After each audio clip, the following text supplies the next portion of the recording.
All right, this is a great comment here by a viewer. Great question, asking me about to deal with post-ablation, Afib, flutter, heart issues. To bring everybody up to speed, because this is important. A lot of people, myself included, have something called hypertrophic cardiomyopathy. That is a 40% block, in my case, a 40% block in my left ventricle. It's genetically sat dormant inside of me until I was 38. I was born with it, and out of nowhere, I was as healthy as you could be. It pops up, and now I have a 40% block. And so medicine, and I've done multiple videos, and I've talked about this at length. So along with that can come Afib and aflutter.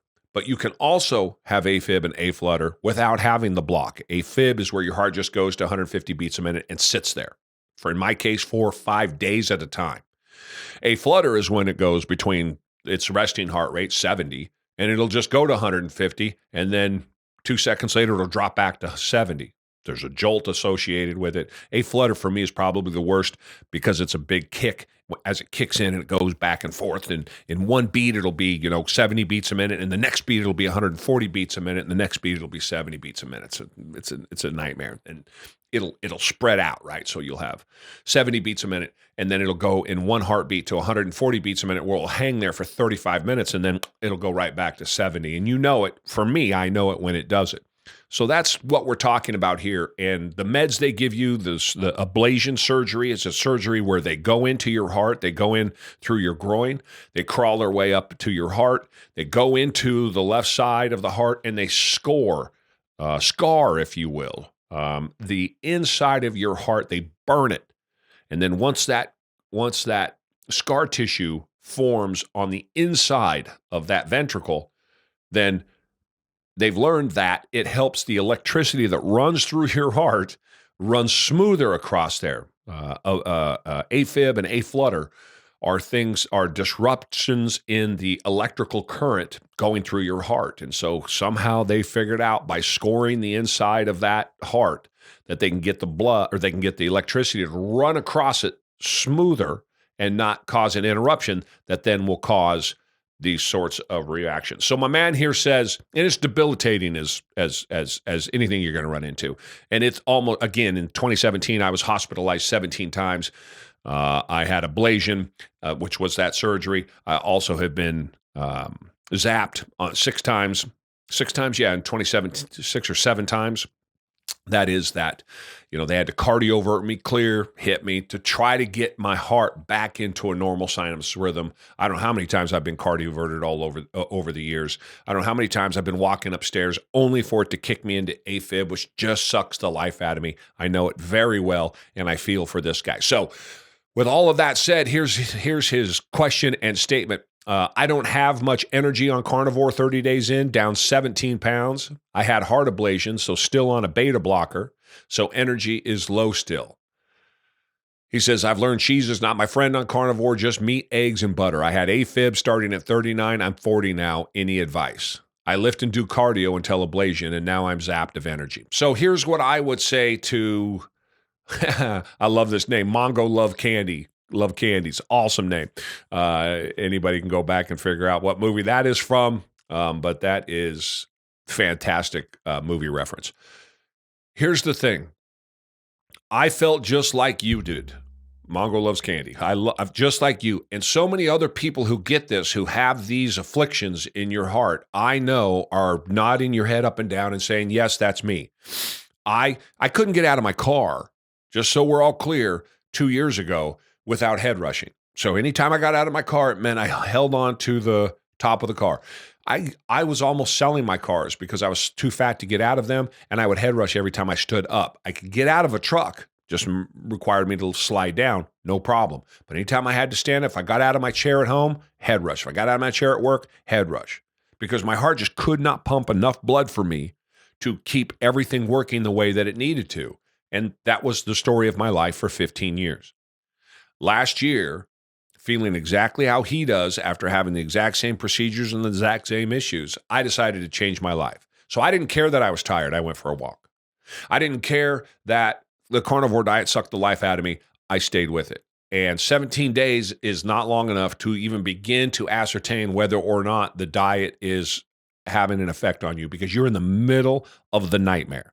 So not only is the nightmare coming off of sugar and coming off of processed foods and carbs and all those foods addictions that you have, but on top of it, you have AFib or A-flutter, you had a heart surgery, an ablation, right? You're not feeling good on top of not feeling good while dealing with coming down off of these food addictions. So you have to understand the battle. If you're going to win the war, you got to understand the battle. And for me, I figured out that I was not going to allow myself to be tired, to allow myself to be sick. I was not going to let my heart and my AFib stop me from doing, and my hypertrophic cardiomyopathy stop me from doing the things that I wanted to do. I wasn't going to do it until I went down to a weight that would allow me to ascertain how much truly was my heart issue affecting my overall health. And the reality is, when I got to 216 from 303, at about 250, 255, 260, sometime about April of last year, after 4 months of doing this, no more AFib, no more A-flutter. I never felt better in my life. And then as I went down to 216 ultimately, and my exercise went through the roof every single day, and I'm running half marathons, and I'm walking thousands of miles, and I'm pushing heavy weights, and I'm doing all of these things that I never could do before. I couldn't even think about doing these things before. I couldn't walk to my car without putting myself into AFib.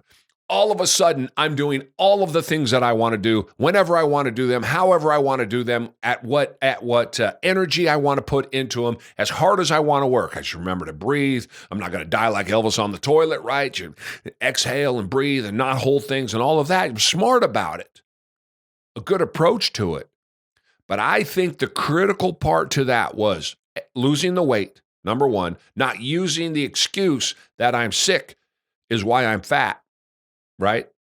But using the excuse, or using what for me turned out to be reality, is I was fat because I was sick.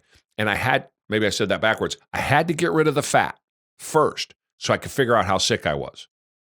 Because I was sick, that was my excuse to be fat. And I had to get rid of the fat so I could figure out how sick I was. I was not sick. My heart I did not have AFib. I did not have A-flutter. I did not have all of these issues because I was sick, as it turned out. I had all of those issues because I was fat. Now, they're not gone. Every now and then my heart will jump a little bit. Every now and then I'll have some issues. And at some point, I probably will have to have another ablation and it will come back. But I went from as sick as you could be to as healthy as you could be in the space of about 6 or 8 months by radically changing, I believe, not my weight, which was important, but what I ate. I got rid of all sugar. I got rid of all carbs, and my health went up immeasurably. Forget about all the pain I was in. I broke my back, everything else, opioids, the amount of drugs I was taking, everything improved dramatically. So for you, I would say 17 pounds in, you got to keep pushing. You can't give into it. You have to fight back. You can't roll over like so many of us do, like I did, and just say, I'm sick, therefore. You have to take control of your life, take control of your health. You make the decisions for you. And if you are fat and overweight and you're dealing with AFib and A-flutter, you've got to get that weight down. And I would say, in my case, using my example, probably as bad an as AFib as you're going to find with a 40% block. I'm talking 200 beats a minute for 4 or 5 days. And like I said, cardioverted more times than I can count. I changed the food I ate radically to protein and fat only, and I lost 100 pounds. And I sit here before you, a changed man. I got my life back. In my case, at 53, I'll be 55 in 2 weeks, and I will be the healthiest I've ever been in my life. Opportunities are everywhere. You got to go get them. Please, if you suffer from these things or any kind of disease that you feel limits you, particularly diabetes is a good one, you can do something about it, but you owe it to yourself, even if you can't. Even at the end, there's no payoff, to try. Because health, your overall weight, and how you feel about yourself, everything else is downstream of that. So mentally, physically, emotionally, everything is downstream of what your weight is, and what kind of shape you are in. So fix that first and then deal with the medical issues. That's the way that I did it. Opportunities are everywhere. You got to go get them. I'm hoping for everybody that you can feel as good as I do for even a little bit. Start by going for a walk.